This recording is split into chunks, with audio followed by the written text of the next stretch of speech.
Telangana CM Revanth Reddy మాట్లాడుతున్నారు. Live చూద్దాం. సన్నిహితులు మిత్రులు మధు యాస్కి గారిని,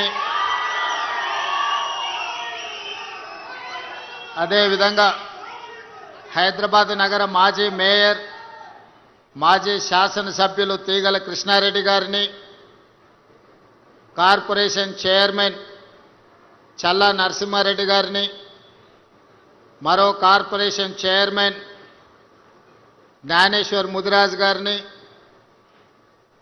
మరో కార్పొరేషన్ చైర్మన్ మల్రెడ్డి రామరెడ్డి గారిని, కాల్వ సుజాత గారిని, యూత్ కాంగ్రెస్ రాష్ట్ర అధ్యక్షులు శివసేనారెడ్డి గారిని, శివచరణ్ రెడ్డి గారిని, వేదిక మీద ఉన్న వివిధ ప్రజాప్రతినిధులను, అటవీ శాఖ అధికారులను, నాకు అత్యంత ఆప్తులైన ఎల్బీ నగర్ శాసనసభ నియోజకవర్గ నలుమూలల నుంచి వచ్చిన వేలాది మంది మా ఆడబిడ్డలకు, మా సోదరులకు మనస్ఫూర్తిగా అభినందనలు, ధన్యవాదాలు తెలియజేస్తున్నా.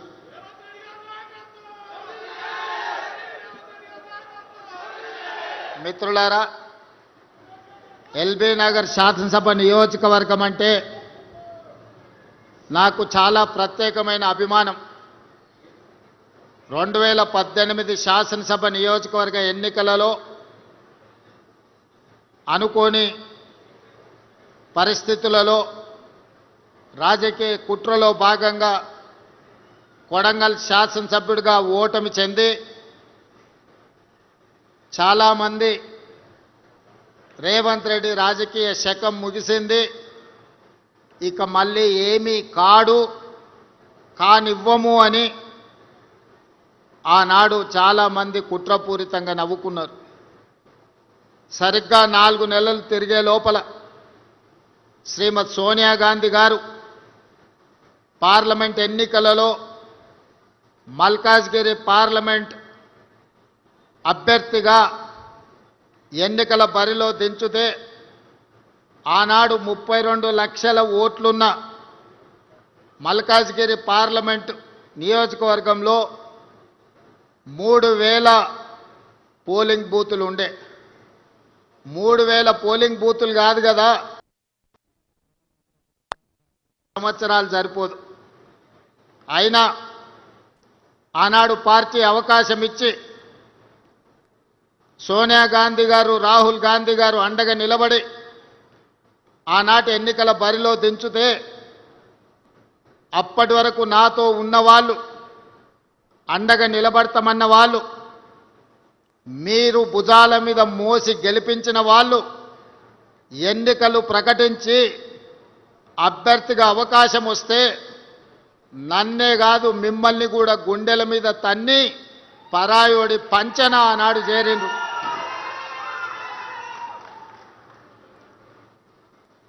పార్టీ జెండా మోసిండ్రు కదా అని ఆ ఎన్నికల్లో మీరు గెలిపిస్తే మిమ్మల్ని నట్టేట ముంచి నన్ను ఎట్లయినా ఎన్నికల్లో ఓడించాలని ఒకరు మంత్రి పదవికి, ఇంకొకరు కార్పొరేషన్ చైర్మన్ పదవికి మీ అభిమానాన్ని తాకట్టు పెట్టి ఆనాడు మనల్ని అందరినీ మోసం చేసింది.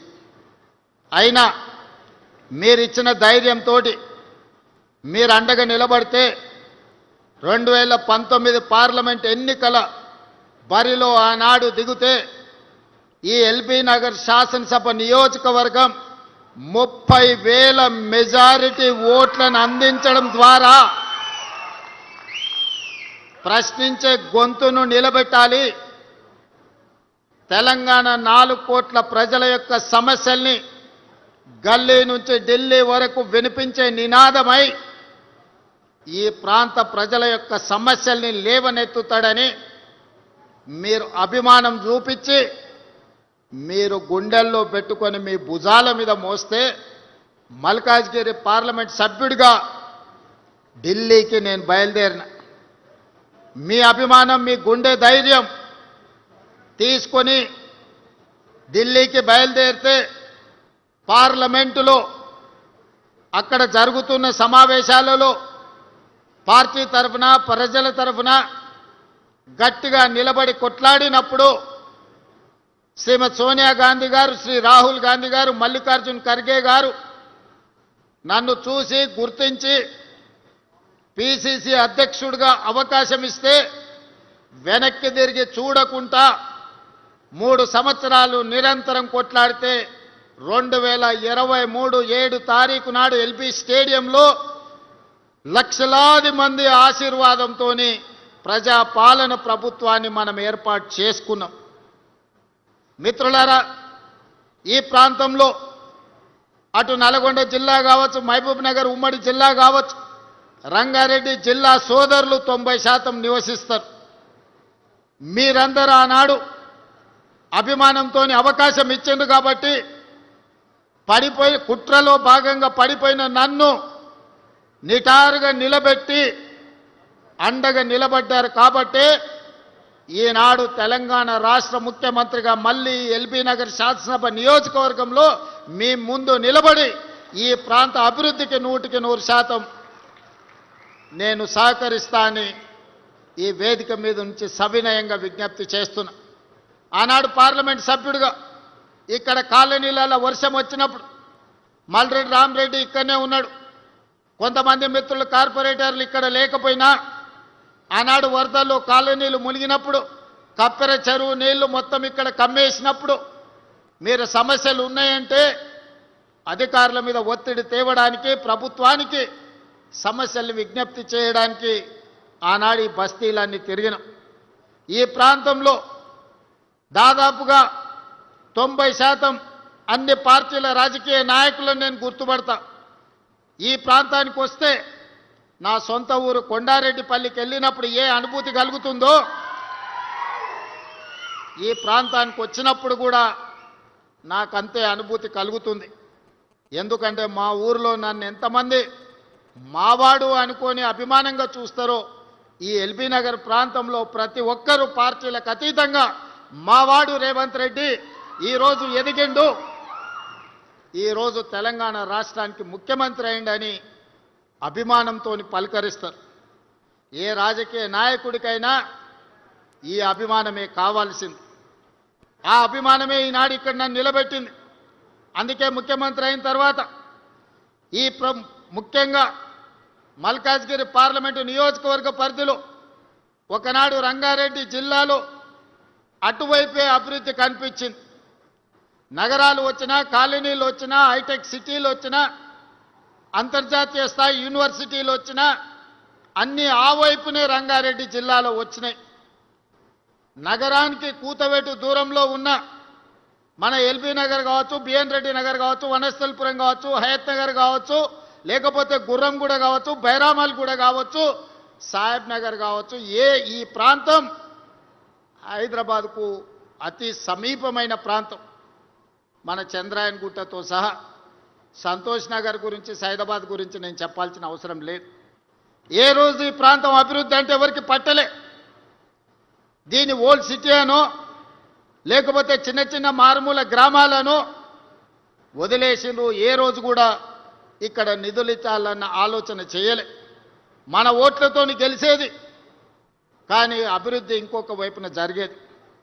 అందుకే నేను ఆలోచన చేసి రంగారెడ్డి జిల్లాలో ఈ వైపున ఏ అవసరమున్నా చెయ్యాలని కొత్తపేట ఫ్రూట్ మార్కెట్ తరలిస్తే కూడా ఆ ఫ్రూట్ మార్కెట్ వెనకాల కూడా కొత్తగా షెడ్లు వేస్తే అవినీతితో కూడుకున్న షెడ్లు ఆనాడు గాలి దుమారానికి ఆ రేకులు పోయి వందలాది మంది కాళ్ళు చేతులు తెగినాయి.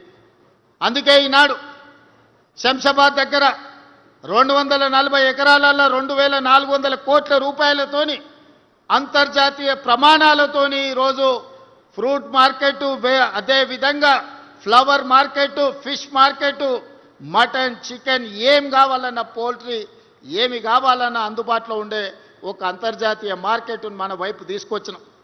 ఇవాళ ఇక్కడ కూడా ఈ స్థలాన్ని కబ్జా పెట్టుకోవాలని కొంతమంది ఇది ప్రైవేట్ భూమిగా దీన్ని చిత్రీకరించి అధికారులను కొందరిని అనుకూలంగా మార్చుకొని కొన్ని కోర్టుల్లో తీర్పులు తెచ్చుకొని ఈ ప్రాంతాన్ని లేఅవుట్లు చేసి ఎకరాలను గజాలుగా మార్చి అమ్ముకోవాలని ప్రయత్నం చేసింది.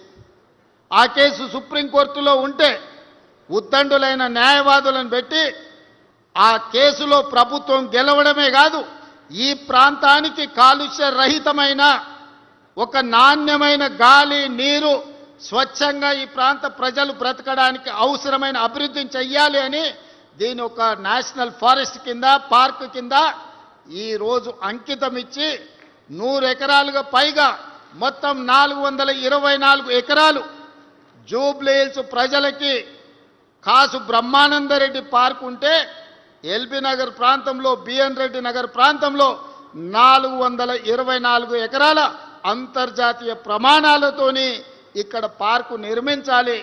అవసరమైన నిధులు, అభివృద్ధి ప్రణాళికలు చేయడానికి నేను అధికారులకు ఆదేశాలు ఇచ్చిన. ఆదేశాలు ఇవ్వడమే కాదు, నేనే స్వయంగా వస్తా, అభివృద్ధి పనులను చేపట్టండి. అభివృద్ధి చేసే క్రమంలో ఆనాడు ఈ ఫారెస్ట్లో నుంచి కాలనీలకు వచ్చే వర్షపు నీరు, మురుగునీరు వెళ్ళడానికి ప్రణాళిక లేకపోతే వాళ్ళకు కూడా ఆదేశాలు ఇచ్చి ఏ కాలనీలో ఎంత పెద్ద వర్షం వచ్చినా ఏ చెరువు కానీ, ఏ కుంట కానీ, ఏ నాల కానీ ఎవరు ఆక్రమించొద్దు, ఏ కాలనీల నీళ్లు నిలవద్దు. కష్టపడి సంపాదించుకున్న ఆస్తి, టీవీలు కావచ్చు, ఫ్రిడ్జులు కావచ్చు, మంచాలు కావచ్చు, పిల్లలు చదువుకునే పుస్తకాలు కావచ్చు, వాళ్ళ సర్టిఫికెట్లు కావచ్చు, నీళ్ళలో తడవద్దు, ఏ పేదవాడి ఇబ్బంది రావద్దు అని ఈరోజు ఆ నీళ్లు కూడా స్వేచ్ఛగా వెళ్ళేటట్లు ఏర్పాట్లు చేయమని చెప్పిన. ఆనాడు వర్షాలలో సరూర్ నగర్ చెరువు ప్రాంతంలో బస్తీలే మునిగిపోయినాయి. జీవితకాలం కష్టపడి సంపాదించుకుందంతా నీళ్ళలో కలిసిపోయినాయి. అందుకే ఈనాడు ఆ కష్టాలు ఉండొద్దు, ఆ కష్టాలకు కారణమైన కబ్జాదారుల కోరలను పీకాలని ఈనాడు హైడ్రా సంస్థను తీసుకొచ్చినాం. దాన్ని ఒక భూతంగా చూపించే ప్రయత్నం చేస్తున్నారు. ఈడ మా అక్కలు చాలామంది మధ్యతరగతి, దిగువ తరగతి పేదవాళ్ళు ఉన్నారు. ఎవరిల్లన్నా హైడ్రా కూలగొట్టనికి వచ్చిందా ఒకసారి ఆలోచన చేయండి. ఎవరు సొంత స్థలంలో ఎవరి ఇల్లు వాళ్ళు కట్టుకుంటే హైడ్రా ఎవరి జోలికి పోదు. ఎవరైతే చెరువులు కబ్జా పెట్టుకుంటారో, ఎవరైతే కుంటలు కబ్జా పెట్టుకుంటారో, ఎవరైతే నాలాలు కబ్జా పెట్టుకుంటారో, ఎవరైతే పార్కులను కబ్జాలు పెట్టుకుంటారో, ఈ కబ్జాలు పెట్టుకున్న వాళ్ళకు మాత్రం ఈపు సున్నం అవుతుందని నేను చెప్తున్నా. వనస్థలిపురం ప్రాంతంలో గుడికి సంబంధించిన స్థలాలు కూడా కొంతమంది కబ్జాలు పెట్టుకోరు. హైడ్రా వచ్చి కూలగొట్టి గుడికి అప్పచెప్పింది. అంతే తప్ప ఏ గజం భూమి కూడా మేమెవరం తీసుకోం. నేనో, శ్రీధర్ బాబు, మా సురేఖ అక్కనో మేమెవరం తీసుకెళ్ళం. ప్రజలకు ఉపయోగపడే విధంగా పార్కులకు అభివృద్ధి చేసి, గుడులు అభివృద్ధి చేసి, నీళ్లు నిలవడానికి ఒక అవకాశం ఇస్తే, నీళ్ళు ఎక్కడైతే ఉంటాయో మనం ఆ నీళ్ళ స్థావరాలను కబ్జా పెట్టుకుంటే వెళ్ళడానికి దారి దొరక్క ఆ నీళ్లు మన ఇళ్ళను కబ్జా పెట్టుకుంటున్నాయి. మన బస్తీలకు నీళ్ళు ఎందుకు వస్తున్నాయి? చెరువులు, కుంటలు మనం ఆక్రమించుకుంటే వాన వచ్చినప్పుడు ఆ నీళ్లు మన బస్తీలు ఆక్రమించుకుంటున్నాయి. కొద్దిమంది కబ్జా చేసుకుంటే వేలాది కుటుంబాలు ఈరోజు నష్టాన్ని భరించాల్సి వస్తున్నాయి, కష్టాలను ఎదుర్కోవాల్సి వస్తున్నాయి.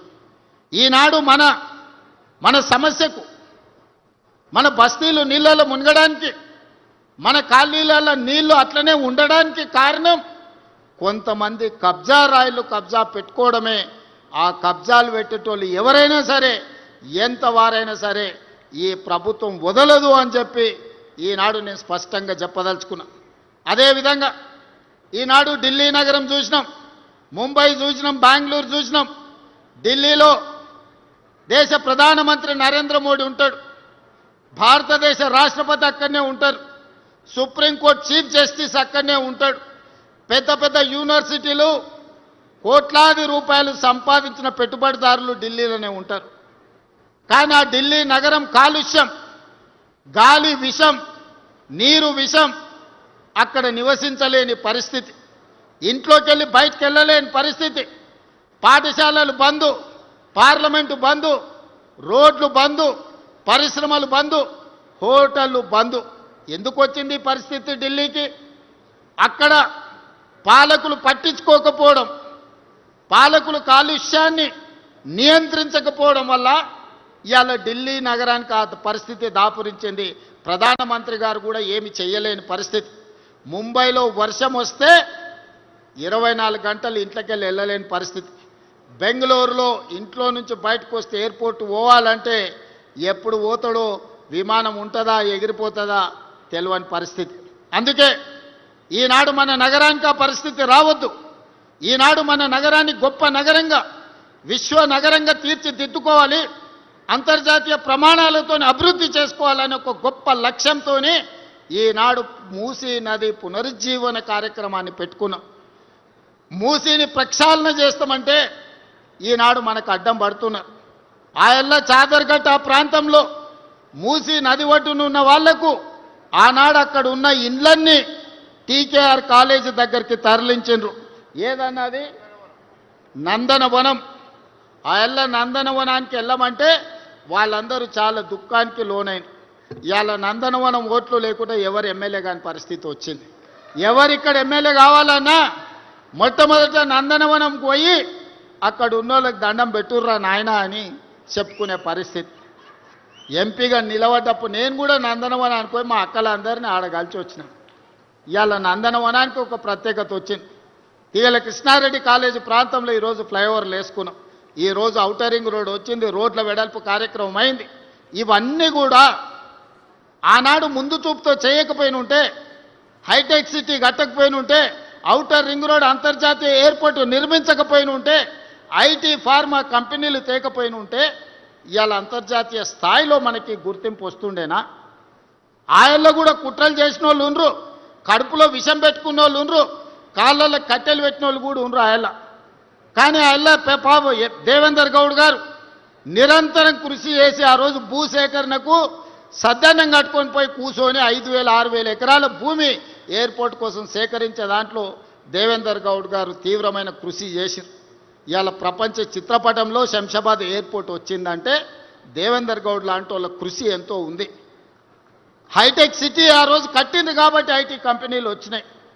మరి నేను మా సోదరులను అడుగుతున్నా, మా ఎల్బీ నగర్ సోదరులు నాకు కుటుంబ సభ్యులతో సమానం. ఆ ఎల్ల సిరీస్ ఫ్యాక్టరీ ఉంటే ఈ ప్రాంతంలో అన్నం వండుకుంటే ఎట్లుండేదో మా అక్కలు చెప్పాలి. పాత తరం వాళ్ళు ఉంటే వాళ్ళకి తెలుసు. ఈ ప్రాంతంలో బోరింగ్ నీళ్లు పెట్టి అన్నం వండుకుంటే పచ్చగా వచ్చేది. సిరీస్ కంపెనీ దెబ్బకు ఈడ ఇండ్లు ఎక్కడెక్కడికి పోయి భూముల విలువ లేకుండే. సిరీస్ కంపెనీ బంద్ అయినాకనే మనకి ఈరోజు బోరింగ్ నీళ్లు కనీసం అంట్లు తోముకోవడానికి ఉపయోగించుకుంటున్నాం. ఒకప్పుడు మూసి 6 అయిందంటే దిల్చుకున్నారు బస్ స్టాండ్ కాడ నోరు తెరిచే పరిస్థితి లేదు. నోరు తెరిస్తే నోటి నిండా దోమలు పోయేది. చికెనో మటనో తిన్నట్టు ఉండేది దోమలు తింటే. పాత తరం ఉన్నోళ్ళకి చాలా మందికి తెలుసు, ఇప్పుడు కొత్త పిల్లలకు తెలియకపోవచ్చు. ఇవాళ వీళ్ళందరూ ఇదంతా బాగానే ఉంది అనుకుంటారు. మూసి దెబ్బకు ఈ ప్రాంతంలో ఇల్లు కూడా కిరాయికి తీసుకునేటోళ్ళు వచ్చేటోళ్ళు కాదు. ఏంటంటే నేను దిల్చుకున్నారులోనే ఉండిపోయినా, నాకు తెలుసు మూసి పక్కలే ఉంటే ఎంత కష్టం ఉంటుందో. ఆ దోమల దెబ్బకు చీకటి పడుతుందంటే రాత్రంతా మేల్కతో ఉండేటోళ్ళు దోమలు కొట్టుకుంటే నిద్రపోయేటోళ్ళు కాదు. సంటి పిల్లలు ఉంటే ఇక వాళ్ళ బాధ చెప్పనాతీతం. అందుకే ఇవాళ మూసి ప్రక్షాళన చేయాలని, రోడ్లను విస్తరించుకోవాలని, చెరువుల నాలాలను కుంటల్ని కబ్జాలను తొలగించాలని, ఒక మంచి వాతావరణం, కాలుష్య రహితమైన నగరాన్ని ఈరోజు మన ప్రజలకు ఇవ్వాలని ప్రభుత్వం ప్రయత్నం చేస్తుంది. ఇవాళ మనకు నగరం విస్తరిస్తుంది, అవసరాలు పెరిగిపోయినాయి. అందుకే ఈ ప్రాంతంలో 30,000 ఎకరాలలో భారత్ ఫ్యూచర్ సిటీ కట్టుకుందామంటే మీకు భారత్ ఫ్యూచర్ సిటీ వద్దు, మీకు మొత్తం కాలుష్యం ఉండే కెమికల్ ఫ్యాక్టరీలు కట్టుండి సిరీస్ లాంటి ఫ్యాక్టరీలేనంట ఒక 1000 ఫ్యాక్టరీలు తెచ్చాడు కడతాడంట ఒక ఆయన తాటి సెట్ చెప్తున్నాడు. అక్కడ ఫార్మా కంపెనీలే ఉండాలి, మేము వచ్చినాక ఫ్యూచర్ సిటీ రద్దు చేస్తున్నామని. మీ ఫ్యూచర్ని ఎప్పుడో ప్రజలు రద్దు చేసిర్రా నాయన. ఒక ఆయన ఫామ్ హౌస్ పోయిన ఇంకొక ఆయన సెట్లంబడి తిరుగుతున్నాడు. ఫ్యూచర్ లేనివాడల్లా ఫ్యూచర్ సిటీ రద్దు చేస్తా అంటున్నాడు. నువ్వు మళ్ళీ వచ్చేసారి సిద్దిపేట గెలితే కదా ఇవన్నీ మాటలు ముచ్చట్లు. నేను ఈ ప్రాంతాన్ని, నా ఊరు ఇక్కడి నుంచే పోయేది, ఈ బాధలు నాకు తెలుసు. నేను ఇక్కడనే చదువుకున్నప్పుడు ఇక్కడనే ఉన్నా నేను. ఇక్కడ ఎవరు ఉంటారు, ఎవరికి ఏం కావాలి? నేను జూబ్లీ హిల్స్లో ఉండొచ్చు, కానీ ఇక్కడ ఎల్బీ నగర్లో ఉన్న మా వాళ్ళందరికీ కాలుష్యం ఇస్తే, ఇక్కడ మొత్తం జీవించలేని పరిస్థితి కల్పిస్తే, ఊర్లలో భూములు అమ్ముకొని 100 గజాలు 200 గజాలు 300 గజాల ఇండ్లు కట్టుకున్నారు. వాళ్ళందరూ ఏం కావాలి? దీన్ని మళ్ళా కాలుష్యం చేసుకుందామా? ఫార్మా కంపెనీలు మళ్ళా సిరీస్ లాంటి ఫార్మా కంపెనీలు ఇక్కడ తెచ్చుకుందామా? ఒక్క సిరీస్ కంపెనీ ఉంటేనే మన బతుకులు ఆగమైనాయి. ఆ ఎల్లా దాన్ని వదిలించుకోవడానికే దేవుడు దిగి వచ్చినంత పని అయింది. ఇవాళ అట్లాంటి పరిశ్రమల్ని 100ల కొద్ది తెచ్చి ఇవాళ భారత్ ఫ్యూచర్ సిటీలో మేము పెడతామని దిక్కుమాలినోడు చెప్తుండు. ఎందుకంటే ఆడెక్కడో అక్కడ ఉంటాడు, అక్కడ ఉన్నాయన్ని తెచ్చి ఇక్కడ పెట్టిస్తాడంట. ఈ ట్యాంకర్లు వస్తే పొరక తీసుకొని కొట్టుర్రు అక్క, సలాకి కాల్చి వాత పెట్టుర్రి. ఓ పూట తిన్నా తినకపోయినా గాలి నీరు కలుషితమైతే మన జీవితాలు ఆగమైపోతాయి. దావకాన్లకు లక్షల కోట్లు కూడా సరిపోవు. దావకానకు అట్లా పోయి ఇట్లా వస్తే 2 లక్షలు బిల్లు అవుతుంది. ఏమమ్మి కట్టాలి, ఎక్కడ తెచ్చి కట్టాలి? అందుకే నేను ఆలోచన చేసి 30,000 ఎకరాల భారత్ ఫ్యూచర్ సిటీలో 15,000 ఎకరాలను పార్కు కింద డెవలప్ చేయడానికి, ఫారెస్ట్ ల్యాండ్ కింద డెవలప్ చేయడానికి 60% పచ్చదనం, వనమే మనం మనమే వనమని ఇవాళ ఒక గొప్ప నగరాన్ని నేను తయారు చేయడానికి ప్రయత్నం చేస్తుంటే ఎన్జీటీలో పోయి కేసులు వేస్తారు, హైకోర్టులో పోయి కేసులు వేస్తారు, సుప్రీంకోర్టులో పోయి కేసులు వేస్తారు. ఎక్కడికక్కడ సమావేశాలు పెట్టి ఊకదంపుడు ఉపన్యాసాలు ఇస్తుండు. ఒకనాడు మూసీ రివర్ డెవలప్మెంట్ కార్పొరేషన్ చైర్మన్గా ఉన్నాయనే అమ్ముడు అయిన ఆయన కూడా మూసీ కట్టొద్దు అంటుండు. మరి నువ్వు అమ్ముడు అయినాడు ఆ మూసీ డెవలప్మెంట్ కార్పొరేషన్ చైర్మన్ పదవి ఎందుకు తీసుకున్నావా? ఎవరిని ముంచడానికి తీసుకున్నావు? ఎవరిని నిలగబెట్టడానికి తీసుకున్నావు? ఎల్బీ నగర్ ప్రజలు మర్చిపోయినారు అనుకుంటున్నావు. నువ్వు దేనికి అమ్ముడు అయినావు? Musi river development corporation chairman నువ్వు కాలేదా? మా కార్యకర్తల గుండెల మీద దాన్ని మోసం చేయలేదా? ఇవాళ గదే మూసీని నేను పునరుద్ధరిస్తా, గదే మూసీని ప్రక్షాళన చేస్తా అంటే నీకెందుకు దుఃఖం వస్తుంది? వాళ్ళకంటే కడుపు నిండా విషమే కాలకూట విషం. మూసీలో ఉన్న కాలుష్యానికంటే కల్వకుంట్ల కడుపుల కాలుష్యం ఎక్కువ ఉన్నది. వాళ్ళు గట్లనే ఉంటారు, వాడిని ఎవడు మార్చలేడు. అందుకే దేవుడు వాళ్ళకి ఆ శిక్ష వేసిండు. మరి నీకెందుకు నాయన? కింద పోతే నల్గొండోలు, మా ఇబ్రాహీంపట్నం దాటంగానే భువనగిరి ఆలేరు పోయిరా. ఇక్కడ సచ్చిన శవాలు, మనుషుల శవాలు, పశువుల శవాలు, ఇక్కడుండే కాలుష్యం మొత్తం కిందికి పోతే కొత్తగా పెళ్ళైన ఆడపిల్లల్ని తల్లిదండ్రులు ఊరు బయటకు పంపిస్తారు. ఇక్కడ ఉంటే నా బిడ్డ కడుపులో పుట్టబోయే బిడ్డకు కాలుంకరనో కన్నుంకరనో వస్తుంది. ఈడ వండిన ఒడ్లు తినే పరిస్థితి లేదు, పండించిన కూరగాయలు ఈరోజు వాళ్ళకి పెట్టే పరిస్థితి లేదు. పిల్లలు పట్నమన్న పోయి కూలి పని చేసుకొని బతుకుతారు, కానీ పుట్టబోయే బిడ్డలు ఇట్లా ఉడితే ఎట్లా అని ఆ తల్లిదండ్రులు దుఃఖంతో పిల్లల్ని పట్నం పంపిస్తారు. వాళ్ళ బాధ మీకు అర్థం కాదా? వాళ్ళ పిల్లలు కాదు, వాళ్ళ మనుషులు కాదా? వాళ్ళు ఈ విషయంలోనే బతకాలనా? చాంద్రాయణగుట్ట నుంచి మొదలు పెడితే, సాదర్గట్టు నుంచి మొదలు పెడితే, గౌలిగూడ నుంచి మొదలు పెడితే ఈరోజు మూసరంబాగు ప్రాంతానికి వస్తే మురికి ఎంత ఉంది? ఎట్లా చేసి దాన్ని బాగు చేయాలని నేను ఆలోచన చేస్తుంటే మురికే ఉండాలి, మురికిల్నే ఉండాలి, మురికిల్నే పొరలాలి అని అనుకుంటారు. ఇవాళ రేపు మురికిలే ఒరలే పందులు కూడా మురికెందుకని అనుకునే పరిస్థితి వచ్చింది. ఈ మూర్ఖులకి ఎందుకు ఆ సంగతి అర్థమవుతలేదో నాకైతే అర్థం కాలే. అందుకే ఎవరేమనుకున్నా మూసీ నది ప్రక్షాళన చేసి తీరుతాము. గండిపేట నుంచి గౌరెల్లి వరకు 55 కిలోమీటర్లు నీ సబర్మతి రివర్ ఫ్రంట్, నీ యమునా రివర్ ఫ్రంట్, నీ గంగా నది రివర్ ఫ్రంట్ కంటే అంతర్జాతీయ స్థాయిలో మూసీ రివర్ ఫ్రంట్ డెవలప్ చేసే బాధ్యత నాది, ఈ వేదిక మీద ఉన్న నా సహచర మంత్రులదని నేను ఈ సందర్భంగా చెప్పదలుచుకున్నా. ఎవడైనా సరే చెరువులు, కుంటలు, నాలాలు ఆక్రమిస్తే తోడుకలు తీసి ఈపులకు సున్నం పెట్టే బాధ్యత కూడా మా హైడ్రా మేము తీసుకుంటామని నేను ఈ సందర్భంగా చెప్పదలుచుకున్నా. ఇవాళ ఈ పార్కును కూడా ఇక్కడుండే వాకింగ్ అసోసియేషన్లకు, ఇక్కడుండే కాలనీ పెద్దలకు, ఇక్కడుండే గుడి కమిటీ చైర్మన్లకు నా సూచన ఒక్కటే, మంచి అసోసియేషన్ ఏర్పాటు చేసుకొని అంతర్జాతీయ స్థాయిలో ఎట్లా అభివృద్ధి చేసుకోవాలనో ప్రణాళికలు సిద్ధం చేసుకోండి. ఎన్ని నిధులు కావాలన్నా నేను ఇస్తా. జూబ్లీహిల్స్ తోడు గొప్పగా కేపీఆర్ పార్క్ పక్కన ఉంటున్నాను ఎట్లా చెప్పుకుంటుండో ఇవాళ ఈ బిఎన్ రెడ్డి ఎల్బీ నగర్ ప్రాంతంలో ఉన్నోళ్ళు కూడా మాకు కూడా 424 ఎకరాలల్లా అద్భుతమైన పార్క్ ఉంది, మా సోదరుడు రేవంత్ మాకు చేసి ఇచ్చిండని మీరు చెప్పుకునేటట్టు అభివృద్ధి చేసే బాధ్యత నాది. ఎవరు ఏడ్చినా ఎవరు అడ్డంబడి దొల్లినా ఎక్కువ తక్కువ ఎండ్రిందాగి సచ్చినా భారత్ ఫ్యూచర్ సిటీ కడతా, అంతర్జాతీయ కంపెనీలను తెస్తా, ప్రపంచ దేశాల పెట్టుబడులు ఇక్కడికి తేవడమే కాదు ప్రపంచంలో ఉండే పర్యాటకులు భారత్ ఫ్యూచర్ సిటీని చూసి నేర్చుకోవాలి. ఈనాడు మనం సింగపూర్, టోక్యో, హాంకాంగ్ చూసి న్యూయార్క్ను చూసి గొప్ప నగరం అని ఎట్లా అనుకుంటున్నామో భవిష్యత్ తరాలు భారత్ ఫ్యూచర్ సిటీని కూడా చూసి అంత గొప్పగా చర్చించుకునేటట్టు ఆ నగరాన్ని తీర్చిదిద్దే బాధ్యత మీ సోదరుడిగా నేను తీసుకుంటా. ఈ ప్రాంత రుణం తీర్చుకునే అవకాశం వచ్చింది. ఇక్కడ ఏమేమి కావాలనో ప్రణాళికలు సిద్ధం చేసుకోండి. అనుమతులు ఇచ్చుడే కాదు నిధులు ఇచ్చే బాధ్యత నాది. ఆనాడు ఎంపీగా ఆశించిన అభివృద్ధి నేను చేయలేకపోయినా ఈనాడు తెలంగాణ రాష్ట్ర ముఖ్యమంత్రిగా ఉన్నా. అందుకే ఏది కావాలన్నా చేసే మీ సోదరుడు ఈరోజు అతిపెద్ద కుర్చీలో ఉన్నాడు. పనులు చేయించుకోవాల్సిందిగా కోరుకుంటూ మా మిత్రులందరూ కష్టపడ్డోళ్ళు ఇక్కడ ఉన్నారు, వాళ్ళకు మరొక్కసారి ధన్యవాదాలు తెలియజేస్తూ ప్రణాళికలు సిద్ధం చేసుకోండి. అభివృద్ధికి అనుమతులకు నేను సిద్ధంగా ఉన్నానని మీ అందరికీ తెలియజేస్తూ మీ దగ్గర సెలవు తీసుకుంటున్న ధన్యవాదాలు.